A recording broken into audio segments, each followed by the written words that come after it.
Hello everyone. आइए आज हम बात करते हैं एंटीबॉडी के स्ट्रक्चर की। ठीक है, तो एंटीबॉडी के स्ट्रक्चर की हम बात करेंगे और फंक्शन की बात करेंगे। तो यहाँ पे देखिए ये सारी चीज़ें बता दी गई बहुत शॉर्ट में, तो इसको हम थोड़ा सा डिटेल में बताएंगे तभी हमको ये सारे पॉइंट समझ में आएंगे।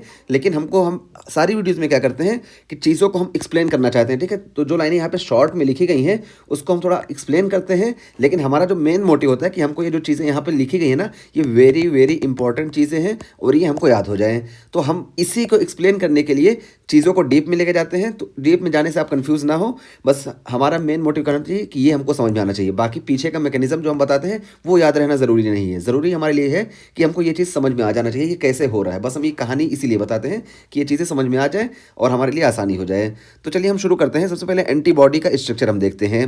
तो देखिए ये एंटीबॉडी का स्ट्रक्चर है एक, और एंटीबॉडी में देखिए ये जो होती है ना, ये वाली इसको हम बोलते हैं हैवी चेन, और ये वाली चेन जो होती है इसको हम बोलते हैं लाइट चेन। ठीक, तो देखिए एक एंटीबॉडी में दो हैवी चेन होती है और दो लाइट चेन हुई। ठीक, तो हैवी चेन और लाइट चेन हुई, और ये हैवी चेन और लाइट चेन ये देखिए आपस में, ये देखिए डाइसल्फाइड बॉन्ड से ये जुड़ी रहती हैं। ठीक है, तो डाइसल्फाइड बॉन्ड से जुड़ी रहती हैं। ये एक एंटीबॉडी का टिपिकल स्ट्रक्चर हुआ। और उसके बाद फिर एंटीबॉडी में ना ये क्या होते हैं, प्रोटीन ही होते हैं एक तरह से। तो जब ये प्रोटीन हुए तो इस तरफ ना हमको NH3 देखने को मिलता है जब इसका हम स्ट्रक्चर देखेंगे, और इस तरफ जो हमको देखने को मिलता है ये हमको देखने को मिलता है COOH। ठीक है, तो COOH इधर देखने को मिलता है, इधर NH3 देखने को मिलता है। ये स्ट्रक्चर की हम बात कर लिए, और इसमें भी हमको यही देखने को मिलेगा। ठीक है, NH3 और COOH, यहाँ पे भी NH3 और COOH। तो पता चला कि ये वाला जो रीज़न है इसमें NH3 हमको इस तरफ देखने को मिलेगा, इस तरफ हमको COOH देखने को मिलेगा। और उसके बाद इस वाले पॉइंट को हम हिंज पॉइंट बोलते हैं। जहाँ पे देखिए एंटीबॉडी ऐसे आती है, ये हिंज पॉइंट हो गया। और यहाँ पे देखिए जो ये वाला पोर्शन है ना, इस वाले पोर्शन को हम बोलते हैं फैब रीजन, और ये जो नीचे वाला पोर्शन है ना, ये वाला, इसको देखिए हम बोलते हैं FC रीजन। तो ऐसा क्यों बोलते हैं अभी हम बताते हैं। तो देखिए सबसे पहले ये जो फैब रीजन होता है ना, तो फैब रीजन यहाँ पे देखिए ये वाला जो रीजन होता है ना इसका, ये जो होता है हाईली वेरिएबल होता है, बहुत ज़्यादा वेरिएबल होता है। और कैसे वेरिएबल होता है अभी हम बताते हैं। ये वेरिएबल होता है, और ये वाला जो हिस्सा होता है ना, ये वाला ये कांस्टेंट रहता है। तो ये वाला वेरिएबल होगा, और जब ये वेरिएबल हुआ तो यानी पता चला हमको फैब वाला रीजन वेरिएबल होगा, और यहीं पे आके डिफरेंट टाइप के एंटीजन बाइंड करेंगे। किस टाइप के एंटीजन बाइंड करेंगे वो भी अभी हम क्लियर करते हैं। बस हमको याद रखना है कि ये वाला पोर्शन जो होता है ये वेरिएबल नहीं होता है, जबकि ये वाला जो होता है ये पोर्शन ये वेरिएबल होता है। तो अब क्या पता चला कि जब कोई एंटीजन आता है ना, तो एंटीजन आके इसी पे बाइंड करता है। देखिए जैसे एपिटोप है, कोई भी एंटीजन आएगा तो आके यहाँ पे बाइंड करेगा, और मेन काम इसका यही होता है। तो एंटीजन बाइंडिंग साइट हमारी यही होती है। ठीक है, तो देखिए लिखा गया एंटीजन बाइंडिंग साइट। तो एंटीजन आके, कोई भी एंटीजन एक्टिवेट हुआ बॉडी में आया, तो जब एंटीबॉडी बनेगी उसके अगेंस्ट, तो एंटीजन यहीं पर बाइंड करेगा। ये चीज़ हुई। और अब हम बताएं ये कैसे होता है। FC क्यों बोला गया और FAB क्यों बोला गया, क्योंकि ना हम एक पेपिन रिएक्शन कराते हैं। तो पेपिन रिएक्शन जब कराते हैं, पेपिन रिएक्शन, तो इस पेपिन रिएक्शन में क्या होता है कि हम एंटीबॉडी को डालते हैं और पेपिन को डालते हैं। तो एंटीबॉडी ना यहाँ से फ्रेगमेंटेड हो जाती है। इस वजह से जब इसको हम बीकर में डालेंगे तो ये वाला पोर्शन जो होता है ना, ये वाला पोर्शन नीचे सेटल हो जाता है। ये वाला पोर्शन नीचे सेटल हो जाता है, और हमको देखने को मिलता है कि इसमें जो है कोई एंटीजन नहीं बाइंड किया, जबकि ये जो ऊपर वाला हिस्सा है, ये जो अलग हुआ, इसमें हमको एंटीजन बाइंड देखने को मिलता है। तो इस वजह से इसको FC रीजन बोलते हैं, क्योंकि ये क्रिस्टलाइज हो गया और क्रिस्टलाइज होके ये नीचे बेस में बैठ गया। इस वजह से इसको FC रीजन बोले। और इसको देखिए FAB बोले, तो फ्रेगमेंटेड एंटीजन बाइंडिंग रीजन। तो यहाँ पे देखिए फ्रेगमेंटेड है, लेकिन ये एंटीजन बाइंडिंग रीजन है। ठीक है, तो जब फ्रेगमेंटेड RBC हुआ तो ये क्रिस्टलाइन हो गया, इस वजह से इसको FC रीजन बोले। और यहाँ पे ये जो फ्रेगमेंटेड रीजन हुआ, यहाँ पे एंटीजन बाइंडिंग रिएक्शन हुई, तो इसी वजह से इसको बोला गया एंटीजन बाइंडिंग रीजन। तो FAB यहाँ से इस तरह नाम पड़ा। तो हम ये भी बता दिए। और उसके बाद फिर देखिए ये वाला जो हिस्सा होता है ना, ये जो होता है वेरिएबल नहीं होता है, लेकिन इस वाले हिस्से का क्या काम होता है, ये कॉम्प्लीमेंट बाइंडिंग में एक्टिवेट होता है, यानी कॉम्प्लीमेंट बाइंडिंग में वर्क करता है, और मैक्रोफेज बाइंडिंग में वर्क करता है। यानी यहाँ पे अगर कोई एंटीजन आ गया ना, तो अब इस वाले हिस्से का क्या काम रहेगा कि ये जाके मैक्रोफेज से बाइंड कर जाए, और मैक्रोफेज को स्टिमुलेट करे तो फैगोसाइटोसिस होगी। और इसी तरीके से जब कोई एंटीजन यहाँ बाइंड किया, तो ये वाला हिस्सा जो होता है ये कॉम्प्लीमेंट को एक्टिवेट करता है। यहाँ पे हम देखिए दिखाते हैं, ये देखिए जैसे यहाँ पे देखिए ये एंटीबॉडी है। ठीक है, देखिए हम बहुत छोटा बना दिए, ये एंटीबॉडी है, इसको थोड़ा बड़ा करते हैं हम।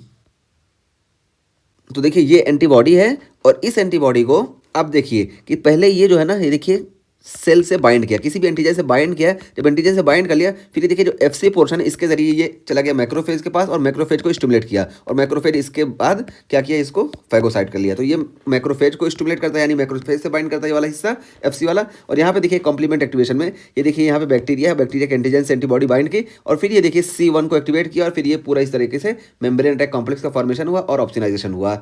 तो ये वाला जो FC रीजन होता है ये ऑप्सनाइजेशन में और मैक्रोफेज के जरिए फेगोसाइटोसिस में हेल्प करता है। तो ये चीज़ हुई। और उसके बाद फिर यहाँ पे देखिए एक चीज़ और बताया गया कि ये जो रीजन होता है ना, तो देखिए CH1 CH2 CH3 ये फिक्स रीजन होता है और ये हमको देखने को मिलता है सारे एंटीबॉडी में।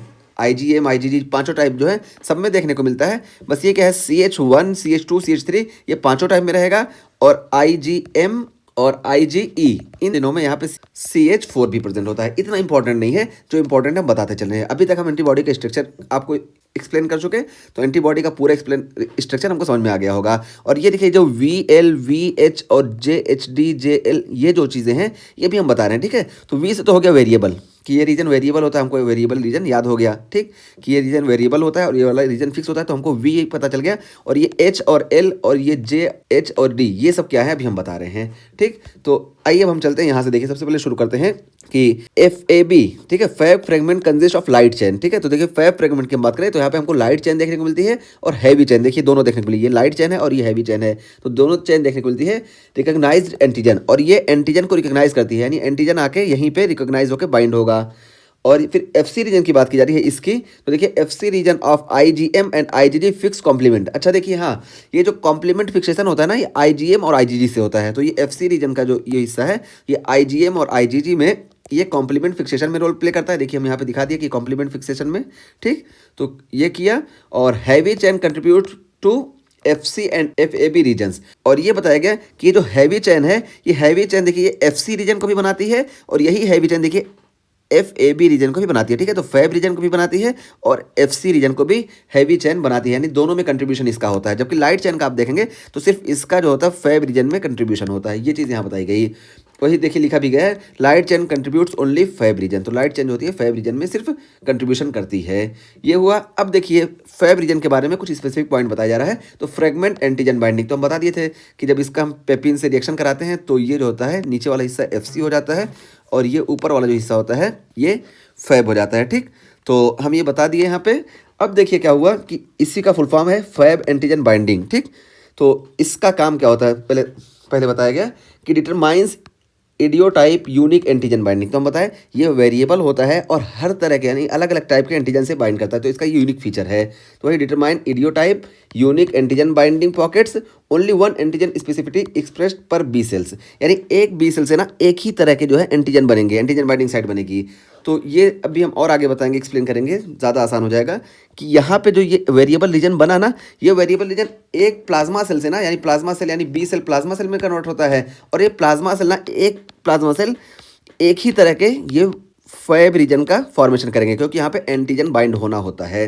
तो ये चीज़ हुई फैब रीजन के बारे में। अब हम बात करते हैं FC रीजन के बारे में। तो देखिए FC रीजन में हमको 5C से याद रखना है। तो 5C इसका निमोनिक है और ये क्या होता है, ये कांस्टेंट होता है। हम बताएं ये वाला रीजन वेरिएबल होता है, FC रीजन जो होता है कांस्टेंट होता है। और यहाँ पे देखिए कार्बोक्साइल टर्मिनल होता है। हम बताए थे कि इधर जो होता है हमारा कार्बोक्साइल होता है और इधर जो होता है हमारा जो है NH3 होता है। तो ये कार्बोक्साइल टर्मिनल हुआ। और कॉम्प्लीमेंट बाइंडिंग में रोल प्ले करता है, हम बता दिए कि कॉम्प्लीमेंट बाइंडिंग में रोल प्ले करता है। और कार्बोहाइड्रेट साइड चेन, तो ये देखिए यहाँ पे कार्बोहाइड्रेट साइड चेन प्रेजेंट होती है। और क्या होता है, कन्फर्म्स या determine isotype IgM IgD ETC।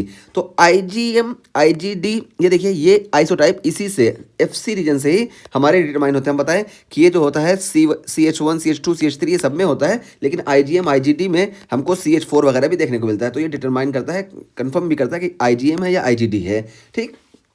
तो ये चीज़ हुई। और उसके बाद एक चीज़ और हम बताएं कि ये जो होते हैं ना ये वाले हैवी चेन, ये 5 टाइप के होते हैं। तो 5 टाइप के हुए, तो इसमें पांचों टाइप के बेस पे हम IgM IgG IgD IgA इस सब की बात करते हैं। आगे हम यहाँ पे भी बता रहे हैं, ठीक है। तो 5 टाइप के होते हैं, जैसे हम बात कर लें गामा है, इप्सिलॉन है, डेल्टा है, तो इस तरह के होते हैं। अभी हम बात करते हैं उस पर। तो ये चीज़ हुई। और उसके बाद फिर देखिए ये जनरेशन ऑफ एंटीबॉडी डाइवर्सिटी,